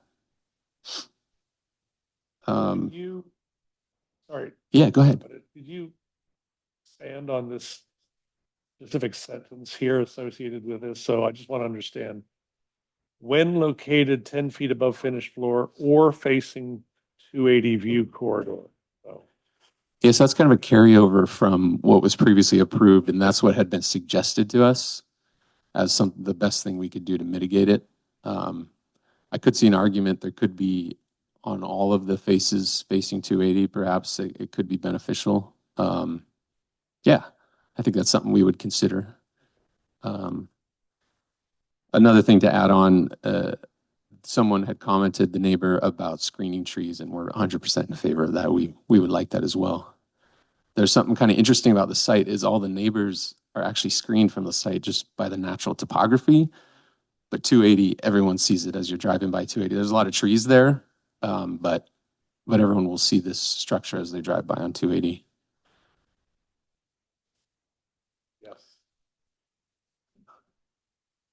yes. Okay. Yeah, I think that pretty much covers what I wanted to make sure. Yeah. That bedroom wing there. Yeah, so what we're trying to do is, we've nicknamed it the cenote, but if you go to the floor plan, we're trying to create a space down on the lower level that's kind of buried in there that will be really protected from sound. So we're trying to offer one outdoor space that we know the decibels are going to get really low. Yeah, you can see it tucked in there in that view. Yeah. Okay. Any other questions?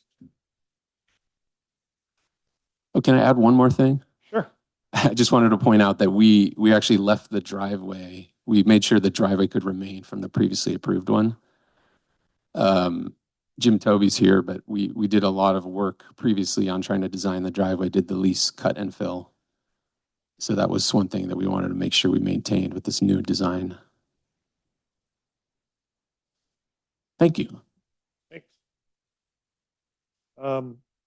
Question for Jim, actually. So given the distance between the main house and the current non-ADU, but is encouraged to be an ADU. I'm sorry, I totally missed what you said. So that I think it's labeled show garage, but it has also has a not yet an ADU structure in it. So if it doesn't have a bathroom, then it's not an ADU technically. Yes. I think his staff report was suggesting that could be a future discussion, whether to make that a full ADU. Yeah, if it meets the definition of an ADU, then we can classify it as an ADU. If it were, would that require a separate septic? No, that would be solution? part of the overall septic system. Okay. So regardless of what it is, if it turns into an ADU, it's an extra bedroom.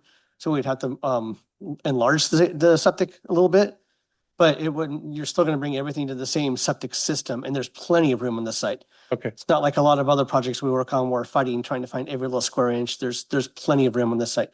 Yeah. I was just wondering, given the distance of that structure relative to the main structure, it's no problems at all. Okay. Yeah. Let's see. Let's say, yeah, right on the verge of that. Yeah. It's probably 300 yards. Let's see. Oh, there's a dimension there actually. There it is, 334 feet. Yeah, sorry. Yeah, 334 feet. Yeah. Pretty wide distance away. There's a little drainage ravine with a bunch of trees in the middle between the two where the, that area is not going to be touched at all. So it really separates the property in half almost with this natural feature.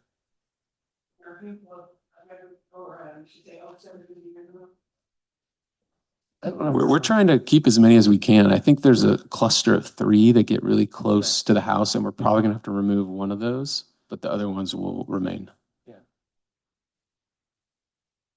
The area of the ravine won't be touched at all. It's all in the 35% area.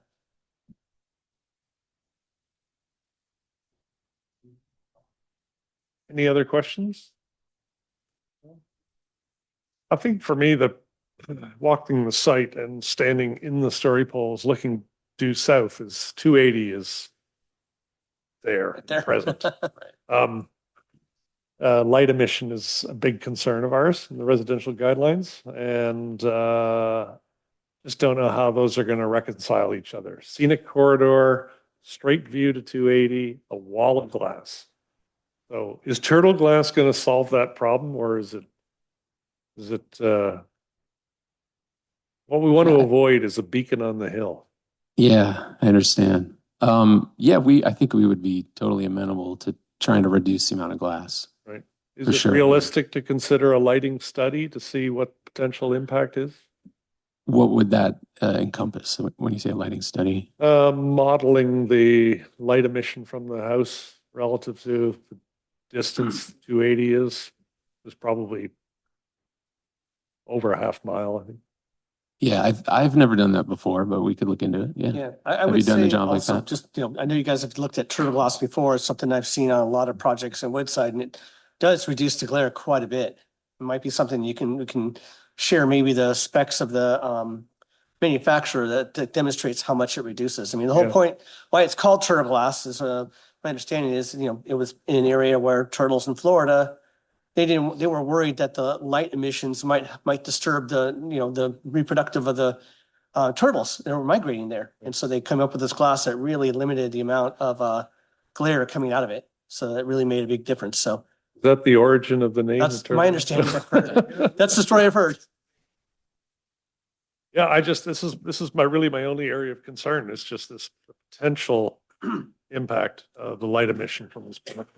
Yeah, I totally understand that concern. I think we could reduce the amount of glass. We could even also look at some louvers potentially that are screening it from that, you know what I mean, that will allow light in, but that might even be a benefit to the project now that I'm thinking about it, because it might help screen your view down to 280.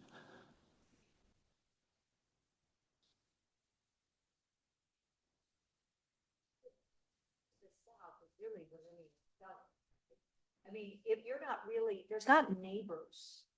It might, I mean, is it Valley Road or is it like more the Stamford property over?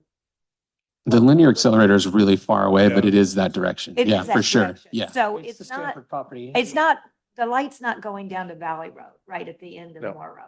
Right. It's No. No, so it would be going. It would only be going towards the Stanford property. The Lawler Ranch property, right? Yeah. So at this Lawler- point, Yeah, Lawler Ranch. your name, Stanford's gonna take, if they ever build. I don't know up if it's that, gonna be in our gonna lifetimes. Right. I worked on that one for decades. So the light isn't really shining in the neighbors. There are no neighbors. If it's due. Yeah, that's the interesting thing about the site. Yeah, it's really 280. That's what it is. Yeah. It's You can yeah. see right across the way, the open patch, that's Stanford's property. Right, the Lawler Ranch, yeah. Yeah. Okay. Any other questions?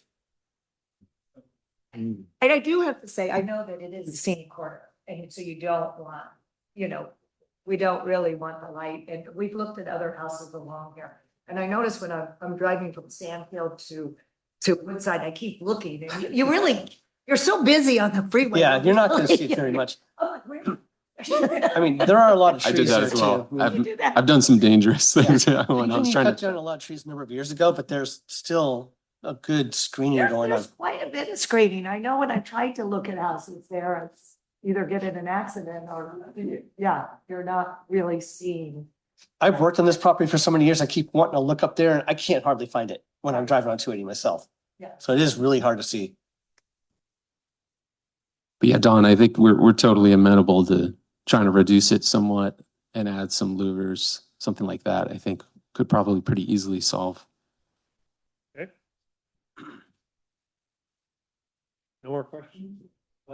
Move to public comment. So any member of the public in the room or online who wishes to make a comment on this proposed development, feel free to do so. There are no members of the public online. Who are the 6 people who are online? Just you guys? Okay, good to know.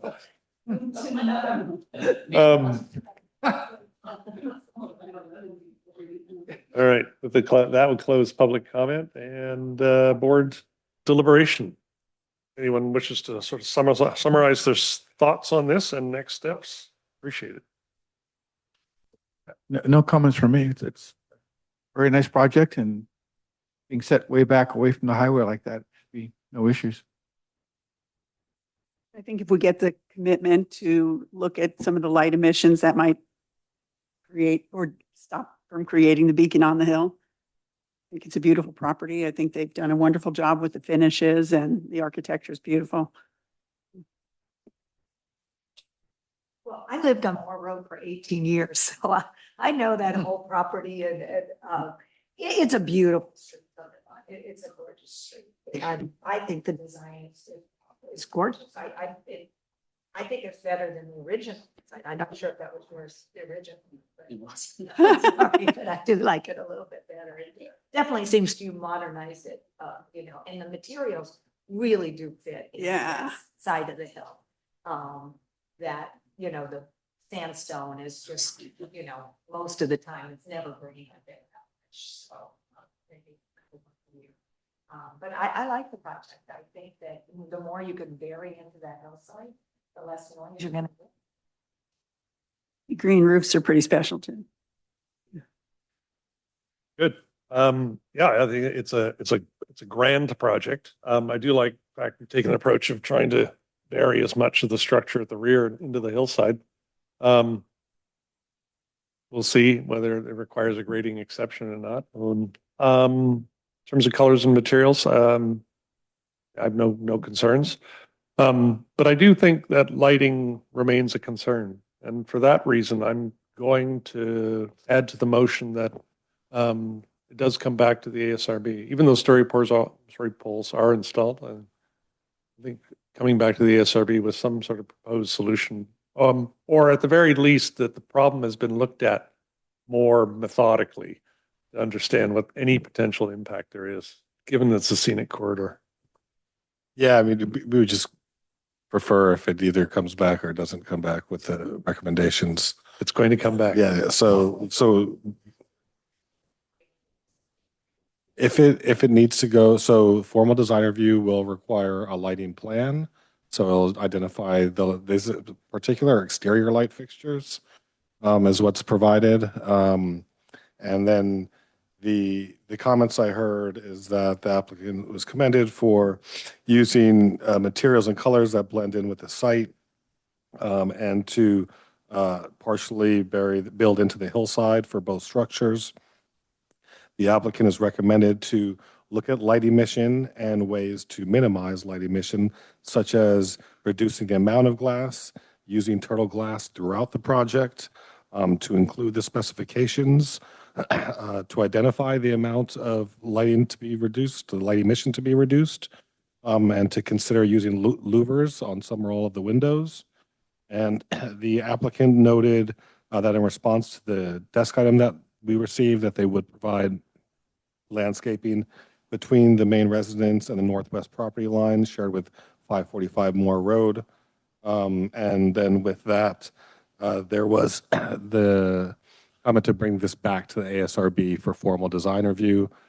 If some type of planning commission entitlement is required, such as a grading exception, the ASRB would make a recommendation to the planning commission at that time, and the commission would take final action on the project. Just minor clarification on language for light emission. I don't think it's necessarily reduce. I think it's more control or direct light emissions. Because I do think the problem is pretty narrowly focused in specific direction. Great. No, that's helpful. As far as the turtle glass too, on the entire property, I don't know that it's necessary, but on the sides that would be most reflective. The ones facing the I-20. Mm-hmm. Good.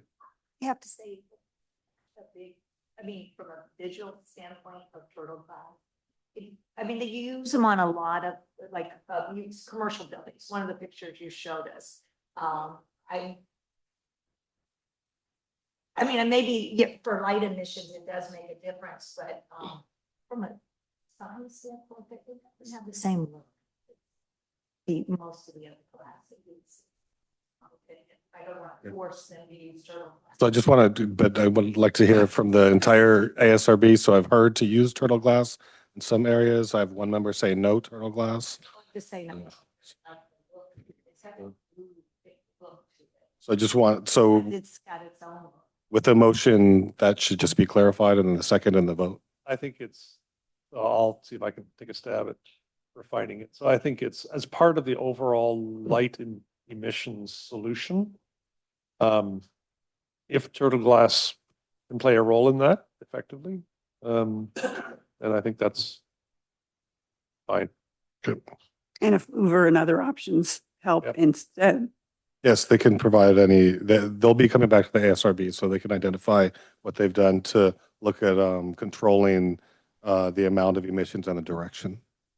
I mean, I'm not familiar with the properties of turtle glass enough to know whether it's. I mean, I think it's designed to, so birds don't fly into it much. But it's got this blue look to it. It's not the clear glass. I mean, unless it's been improved over the years, but. I think that's an aesthetic I choice wouldn't of want to the, force an applicant to use a certain type of. right, that's fair. Yep. It also helps that we're 1,000 feet or more from anybody being, with all the vegetation along 280, you're going to hardly see it. And if you were talking about a very long distance. This is not a neighborhood where you're 50 feet from your neighbor. The distances are huge. And with landscaping and so forth, I just don't think it's much of an issue. Even the level of light emission at that distance is going to be staggeringly low. So I think some of this has to do with the fact the site is so large and has a lot of natural slope, natural vegetation, and highways got major growth in the vegetation the last 10 years. So a lot of those houses you just can't see anymore, and they're going to continue to grow. So I can't say it's really a huge hot button, but to be sensitive and aware of it would be really appreciated. So, I agree. so we have the motion to look at light emission control and direction, to consider using turtle glass facing the I-280.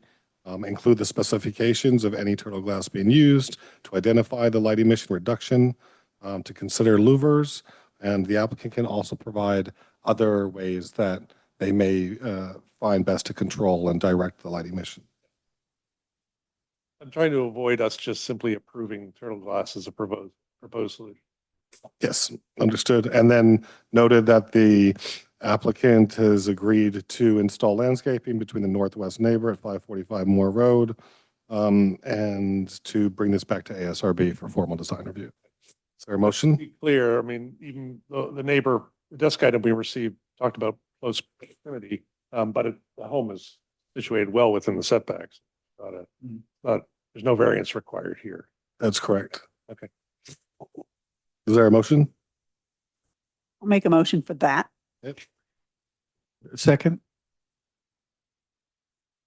Chair Lindsay, Yes. Vice Chair Kamra, I mean, it's nice to look at all those things, but I kind of agree with Robert. Not that big of an issue. I mean, look, we got a car street one block away. That's lit up the whole neighborhood. So, and I think you've done a great site direction of the home. I mean, you're really just facing, you're not facing the other house that we moved directly across the street from that might be an issue. You're facing south, which there's nothing. So There's a motion and a second. We have one yes. You second? But we are voting. I'm a yes. Well, I'm a yes for it to come back to us and see what the solution is. Not that we've said that this is the demand, correct? That's correct. Suggestions. I would agree with that.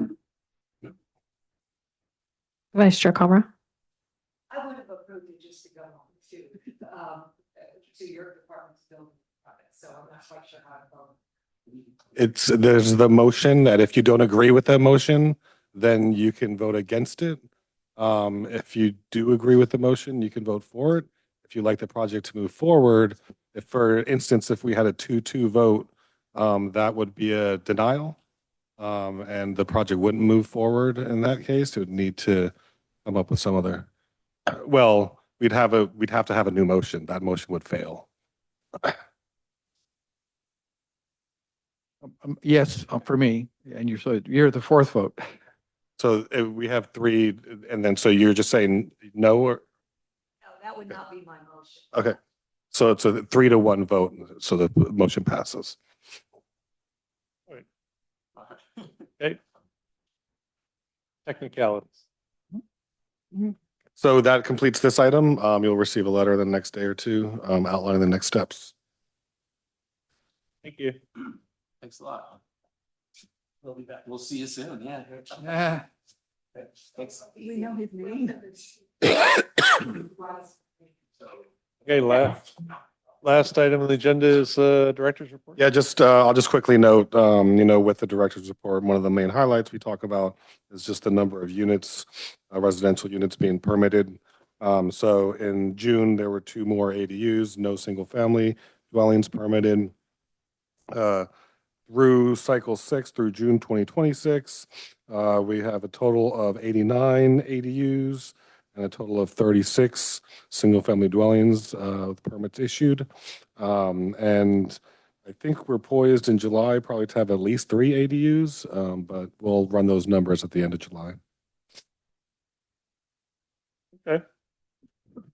Sage, when you give us a report, can you isolate what are replacement structures, to add to our numbers versus what are actually empty properties that are actually adding? They're all going to add to the numbers. So the HCD used to only count they did a couple things differently. Right. They counted permits that were finalized, not issued. And that if there was a net 0, then that wasn't counted. But that has since changed. So as you may note, that they significantly increased the number of housing units that need to be permitted. So last cycle was in the low 60s, whereas now we're over 320 units. And so they've changed the methodology, and that is just strictly for permits issued. And those all count towards the housing targets. So if we had 50 houses that are being torn down and replaced, we get credit for that? That's correct. Yeah. Perfect. And I mean, I think what we are seeing is that still with ADUs, because a lot of the houses are already built on with houses. And so we're seeing the vast majority of these things being new because we allow more ADUs now, and we're changing rules for ADUs, making things more flexible for folks. So. Great. Thank you. This is it, right? See you in September. See you in September. All right, with that, adjourn the meeting at 6:39.